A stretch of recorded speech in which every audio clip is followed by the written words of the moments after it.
Hi friends, இன்றைக்கி complete protein rich recipe தான் உங்கள் கூட நான் ஷேர் பண்ணிக்க போகிறேன். இதுக்கு அரிசி எடுத்திருக்கேன், பருப்பு எடுத்திருக்கேன். ஈக்குவல் அமௌண்ட்ஸ் எடுத்துக்கோங்க. ஒரு டம்ளர் அரிசினா ஒரு டம்ளர் பருப்பு எடுத்துக்கோங்க. இதை நல்லா கழுவி மினிமம் ஒரு 6 மணி நேரமாவது ஊற வைக்கணும்.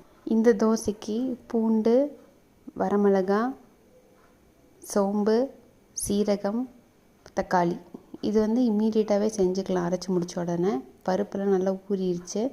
மஞ்சத்தூள் போட்டு அரைச்சிக்கிறேன். உப்பு சேர்த்திக்கலாம். ரொம்ப சிம்பிள் தான். இது ஏன் நான் கம்ப்ளீட் ப்ரோட்டீன் அப்படின்னு சொல்கிறேன் அப்படின்னா, நிறைய பேர் வெயிட் லாஸுக்கு ப்ரோட்டீன் சேர்த்துக்கிறோம் அப்படின்னு சொல்லிட்டு அரிசியே சேர்க்காமல் இருப்பாங்க. நம்மளுக்கு பருப்பில் மட்டும் எல்லா வகையான அமினோ ஆசிட்ஸும் கிடையாது. பருப்பை அரிசி கூட சேர்த்தணும் அப்படின்னா நம்மளுக்கு கம்ப்ளீட்டாக எல்லா அமினோ ஆசிட்ஸும் வந்துடும். கம்ப்ளீட் ப்ரோட்டீன் ஆயிரும். வெயிட் லாஸ்க்கு பருப்பு மட்டும் சேர்த்தாதீங்க, அரிசியும் சேர்த்துங்க. செஞ்சு பார்த்துட்டு சொல்லுங்கள். பாய்.